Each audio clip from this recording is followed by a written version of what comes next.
এখনো জ্বলছে। তোমাকে এসে থেকেই দেখছি ঘটিতে আঙুল ডুবিয়ে বসে আছো। কি হয়েছেটা কি? আর বলবেন না মহারাজ, আমার গিন্নি চলে যাওয়ার পর থেকে তো হাত পুড়িয়ে খাই। আজকে সত্যি সত্যি রান্না করতে গিয়ে হাত পুড়ে গেছে, তাই তো? হ্যাঁ মহারাজ, আপনি একদম ঠিক ধরেছেন। বেশ, বুঝলাম, কিন্তু এখনো গোপাল এলো না। মহারাজ, আপনার জন্য একটা পত্র এসেছে। কই কই দেখি।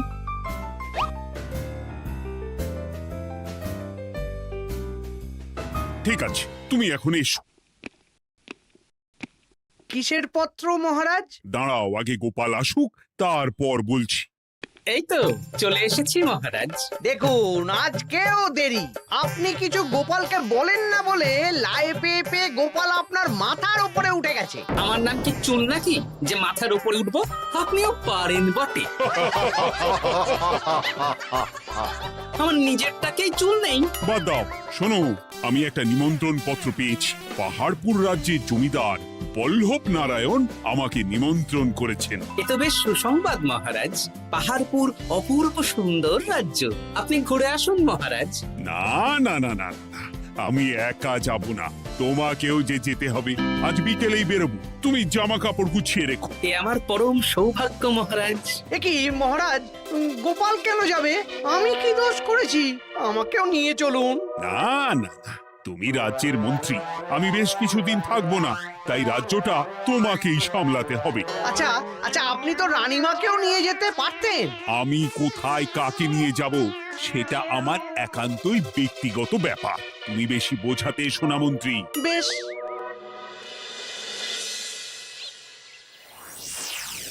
গোপাল গোপাল আর গোপাল, এই গোপালের জন্যে আমাদের কপালটাই মন্দ থেকে গেল। মন্দ না, বলুন বন্ধ থেকে গেল। সব সুযোগ ওই গোপাল পাবে, আর আমাদের বেলা ছাই। আজকেও গোপাল রাজসভায় দেরি করে এলো, তবুও বেটাকে মহারাজ কিছু বললেন না। বলবে কি? উল্টে মহারাজই তো গোপালকে ঘুরতে নিয়ে যাচ্ছেন। পাহাড়পুরে গিয়ে ভালো মন্দ আহার করবে গোপাল, আর আমি রাজ্য পাহারা দেব। হ্যাঁ, ঘেন্না ধরে গেল এই জীবনে। গোপাল যতদিন আছে ততদিন কিন্তু আমরা ওই ফুলে ফেপে উঠতে পারবো না। গোপালের যেন 7 খুন মাফ। আমরা তো বানের জলে ভেসে এসেছি। আপনি তো গোপালকে তাড়ানোর অনেক চেষ্টা করেছেন, কিন্তু কিছুতেই কিছু হয়নি। হবে কি করে? গোপালের একে ওই ক্ষুরোধার বুদ্ধি, তারপর মহারাজের উপর অগাধ বিশ্বাস, দুটো মিলেমিশে এক হয়ে গেছে। মাঝে মাঝে তো মনে হয় বেটাকে মেরেই ফেলি। আমার দু চক্ষের বিষ।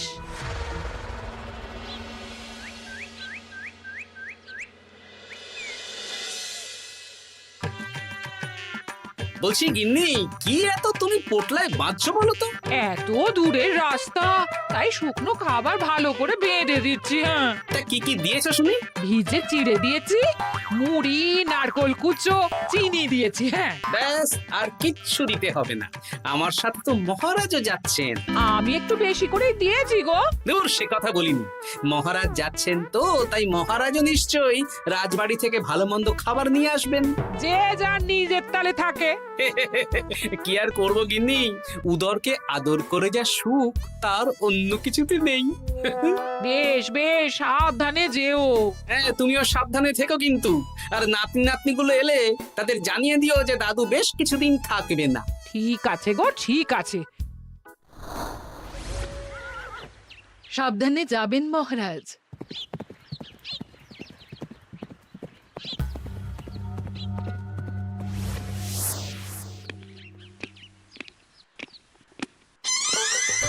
তুমি হুটহাট করে কোথায় চলে যাও বলো তো?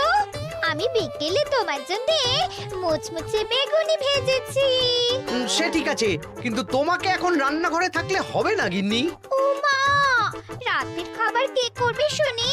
আমি তো এখন একটু একটু রান্না শিখে গেছি। এখন তোমাকে অন্য কাজ করতে হবে। কি কাজ? শোনো, বুঝতে পেরেছো তো? একদম জলের মতো পরিষ্কার বুঝে গেছি। তাহলে আর দেরি না করে যাও।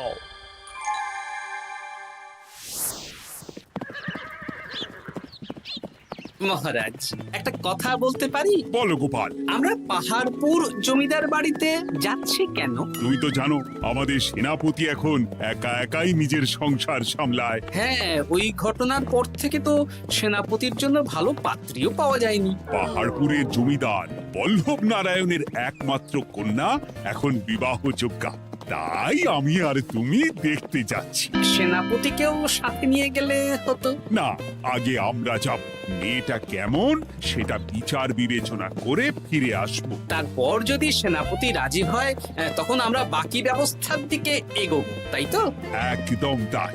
আর তোমার যে ভালো মানুষ চেনার ক্ষমতা আমার জানা আর কেউ নেই, সেই জন্যই তো তোমাকে নিয়ে এলাম। এ আমার পরম সৌভাগ্য মহারাজ।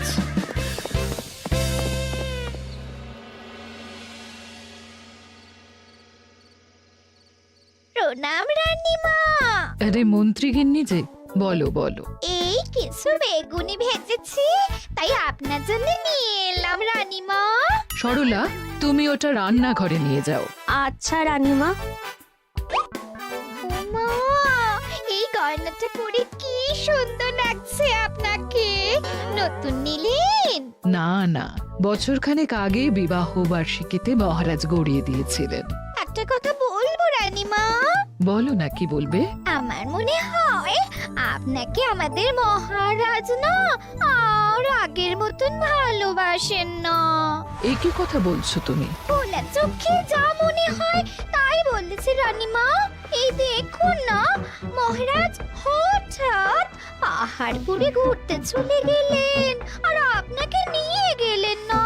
নিশ্চয়ই কোনো কাজ আছে, তাই আমাকে নিয়ে যাননি। ওই তো, এত ছাড় দিয়েছেন বলেই তো পার পেয়ে বসেছে। অপরাধ নেবেন না রানীমা। মহারাজ সব ব্যাপারে শুধু গোপাল আর গোপাল, কিন্তু বাড়িতে যে আপনিও আছেন সেটা মহারাজ খেয়ালই করেন না। আসলে গোপালকে মহারাজ খুবই স্নেহ করেন তো। আপনি আগে না গোপাল আগে? পাহাড়পুর তো এত সুন্দর জায়গা, চারিদিকে পাহাড়, পাহাড় থেকে নেমে আসছে নদী। ভাবুন আপনাকে মহারাজ নিয়ে যেতেন যদি। সত্যি তো, আমাকে তো মহারাজ নিয়ে গেলেন না। নিয়ে যাবেই বা কেন? আপনাকে তো আর মহারাজ আগের মতো ভালোই বাসেন না। সব ধ্যান জ্ঞান এখন শুধু গোপাল। হ্যাঁ সত্যি তো, আমি তো এটা ভেবেও দেখিনি কখনো। গোপালই আপনার কপাল পুড়িয়েছে। আসছে রানীমা।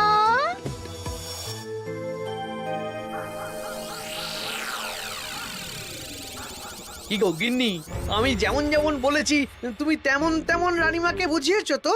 হ্যাঁ হ্যাঁ, আমি একেবারে এমন ভাবে কানে পুষ্পন্ত ঢেলেছি, রানীমার কান মাথা সব সব ভরে গেছে। এবার শুধু মাঝে মাঝে ইন্ধন জুগিয়ে যেতে হবে, বুঝলে? তারপরে তোমার পথের কাঁটা ফাঁকা হয়ে যাবে। আর একবার গোপাল সরে গেলেই আর কোনো চিন্তা নেই। দু হাত ভরে রোজগার করবে গো।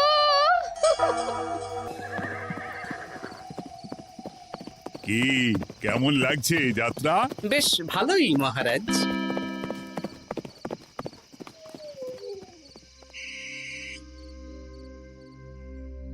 রানীমা, খাবার কি আমি এই ঘরে নিয়ে আসবো?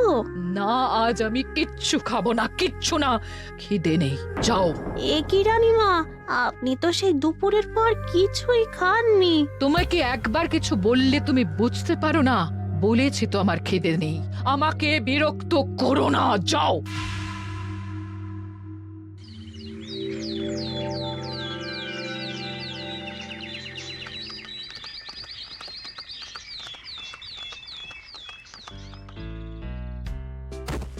আসুন মহারাজ কৃষ্ণচন্দ্র, আসুন আসুন আসুন।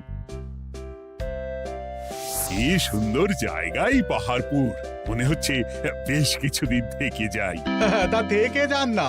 এখন যে কাজে এসেছি সেটা আগে করে নি, তারপর যদি সব ঠিকঠাক তখন তো আবার আসতে হবে। তাও ঠিক। এই বিমলা মা, এদিকে আয়। এই নিন কমলা লেবুর শরবত। বেশ সুন্দরী দেখতে মহারাজ। নিজের মেয়ে বলে বলছি না, বিমলা সব কাজ নিজের হাতে করে। বাড়িতে পাঁচটা দাসী আছে, তাদের কাজই করতে দেয় না। বাহ বাহ বাহ, ভালোই তো। আপনার মেয়েকে তো বেশ লক্ষ্মীমন্ত দেখতে। ও অনেক ছোটবেলায় মাকে হারিয়েছে, কিন্তু নিজের ইচ্ছে পড়াশুনো রান্না বান্না সব শিখেছে। যেমন হাতের রান্না তেমনই মাথায় বুদ্ধি। রান্না তো খেলেই বুঝতে পারবো। হ্যাঁ, আজ দুপুরে সব রান্না তো নিজের হাতেই করছে। আমি ওকে কিছু প্রশ্ন করতে চাই। দাঁড়িয়ে আছো কেন মা? বসো। মহারাজ, আপনার অনুমতি নিয়ে আমি বিমলাকে কিছু প্রশ্ন করতে চাই। করো না। আচ্ছা বিমলা, তোমার বয়স কত? আসছে শ্রাবণে আমি 19 বছরে পড়ব। আচ্ছা, শ্রাবণ মাসে জন্ম, বর্ষাকালে। বেশ বেশ। আচ্ছা বলো তো, মেঘের ডাকে জল ছেড়ে ডাঙায় উঠে পড়ে, মানুষ তাকে হাতে পেলে নিয়ে যায় ঘরে, এটা কি? কই মাছ। বাহ বাহ, এবার বলো তো, এমন কোন জিনিস যেটা একান্তই তোমার কিন্তু অন্যেরা বেশি ব্যবহার করে? আমার নাম। বাহ বাহ বাহ বাহ বাহ, খুব সুন্দর খুব সুন্দর। আপনার মেয়ের মাথায় বুদ্ধি আছে। আর আচ্ছা আচ্ছা, আরেকটা প্রশ্ন করব। বলো তো, একটা অঙ্ক পরীক্ষায় তোমার বাবা 100-তে 90 পেয়েছে, তুমি 100-তে 100 পেয়েছো, আর আমি 100-তে 95 পেয়েছি। তাহলে কে বেশি বুদ্ধিমান? আপনি বেশি বুদ্ধিমান। এমা, এটা তুই কি বললি রে? তুই তো 100-তে 100 পেয়েছিস, তাহলে তুই বেশি বুদ্ধিমান হবি না? না না, আমি হলে তো বুদ্ধিমতী হব। দারুণ দারুণ। জমিদার মশাই, আপনার মেয়ে সত্যি বুদ্ধিমান, না মানে বুদ্ধিমতী। এবার দুপুরের ভুরি ভোজটা খেলেই বুঝতে পারবো হাতের জাদু।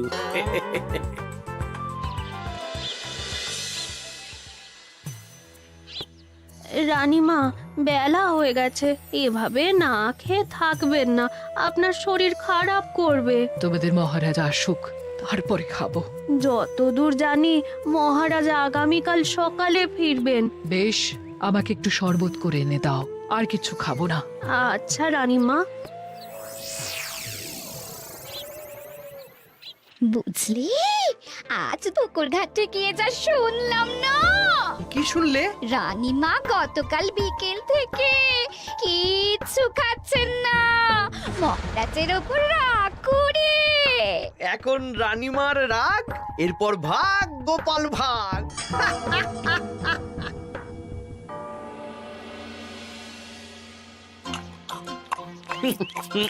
সত্যি বিমলা, তোমার হাতের রান্নার কোনো তুলনা নেই মা। আমাদের সেনাপতি তাহলে আর হাত পুড়িয়ে রান্না করবেন না বলছো? সে যদি কর্তাগিন্নিতে রাগারাগি হয় তখন। মা আমার লজ্জা পেয়েছে। তা আপনাদের কোনো আপত্তি নেই তো? কি যে বলেন, আপনার রাজ্যের সেনাপতি বলে কথা। বলছি, বিমলাকে তো আমাদের সেনাপতি দেখলো না, তাহলে? বিমলার একটা তৈলচিত্র আছে, আমি আপনাকে বরং সেটা দেব, আপনি ওনাকে গিয়ে দেখাবেন। সেই ভালো হবে, আমাদের খুব পছন্দ হয়েছে। তাহলে সেনাপতি রাজি হলে আমরা বিবাহের তারিখ চিঠিতে জানিয়ে দেব। আচ্ছা মহারাজ।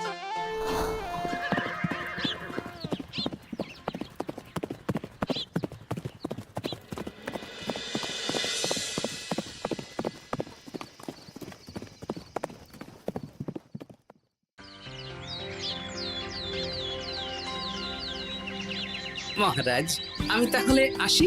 যাওয়ার পথে আমি সেনাপতির সাথে কথা বলে নেব। হ্যাঁ হ্যাঁ গোপাল, এসো। বেশ ভালোই কাটলো পাহাড়পুরে। হ্যাঁ মহারাজ, অনেক ধকল গেছে, যান গিয়ে বিশ্রাম নিন।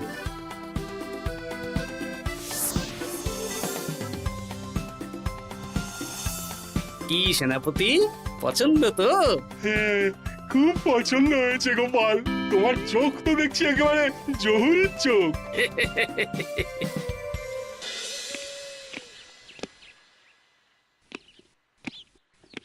চিরটা কাল আপনি ওই গোপাল গোপাল করেই কাটিয়ে দিন।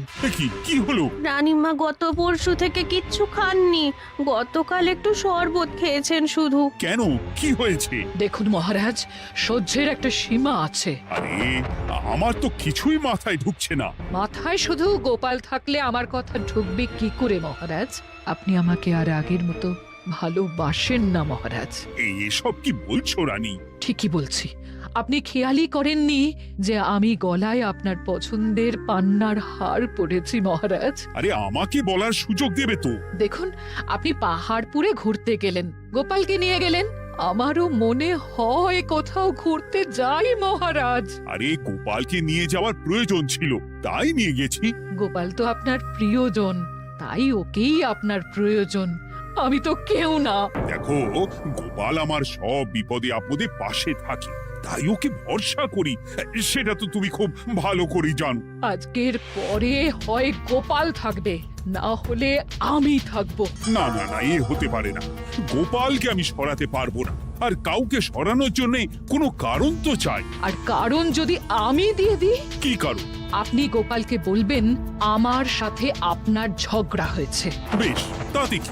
আপনি গোপালকে বলবেন ও যেন আমাকে বলে আপনার কাছে ক্ষমা চাওয়ার জন্য, আর আমি ক্ষমা চাইবো না। ব্যাস, আপনি এই সামান্য কাজটা গোপালকে করতে না পারার জন্য ওকে তাড়িয়ে দেবেন। ওকে মাত্র 7 দিন সময় দেবেন। ব্যাস। ঠিক আছে, আমি এক্ষুনি গোপালকে ডেকে পাঠাচ্ছি। দেখো গোপাল, এখন যদি রানী আমার কাছে ক্ষমা না চায়, তাহলে কিন্তু আমি বাধ্য হব তোমাকে রাজসভা থেকে তাড়িয়ে দিতে। আচ্ছা মহারাজ, বুঝেছি। রানীমা আপনার কাছে ক্ষমা চাইবেন, কিন্তু তার জন্য আপনাকে আমার কথা মতো কিছু কাজ করতে হবে মহারাজ। কি কাজ বলো? বুঝেছেন? হ্যাঁ। না গোপাল, আমি মহারাজের কাছে ক্ষমা চাইতে পারবো না। দেখুন রানীমা, আমার মনে হয় আপনার ক্ষমা চাওয়াই উচিত। পুরুষ মানুষের মন বলে কথা, যদি বেশি দিন আপনি মহারাজের সাথে এরকম তিক্ত সম্পর্ক রাখেন, তাহলে কিন্তু মহারাজের মন অন্যদিকেও চলে যেতে পারে। এমনিতেও কি গোপাল? কিছু না রানীমা, শুধু এটুকু জেনে রাখুন, রাজবাড়ির মাঠে বাঁশ বাঁধা হবে। মানে কেন?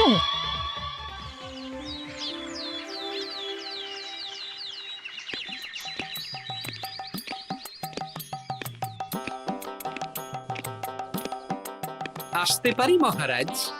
হ্যাঁ, এসো এসো।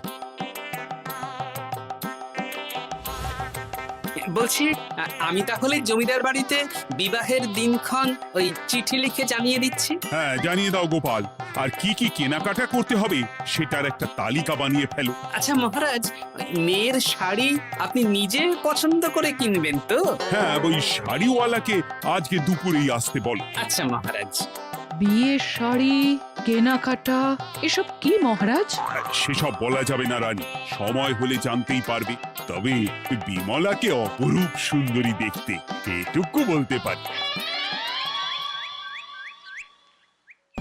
দেখুন তো মহারাজ, ওই টোপরটা ঠিক আছে কিনা? একদম ঠিক আছে, খুব সুন্দর।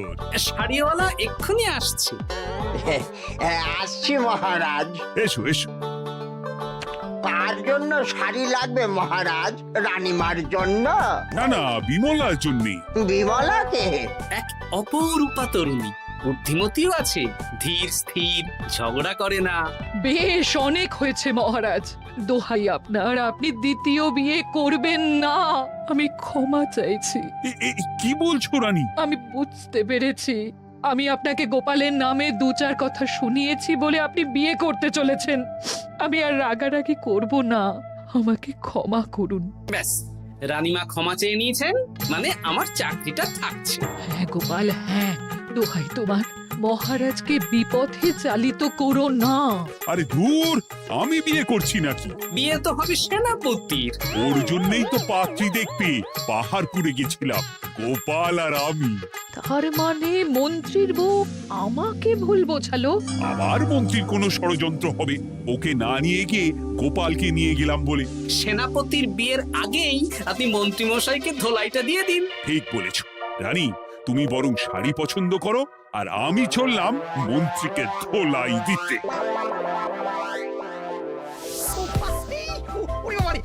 তুমি এত নীচ, হ্যাঁ? তোমার গিন্নিকে দিয়ে রানীর কানে বিষ ঢালা। ভুল হয়ে গেছে, ক্ষমা করে দিন। এখন মন্ত্রীমশাই ভ্যাঁ করছেন, কদিন পরে সেনাপতির বিয়েতে প্যাঁ হবে ছাদনা তলায়।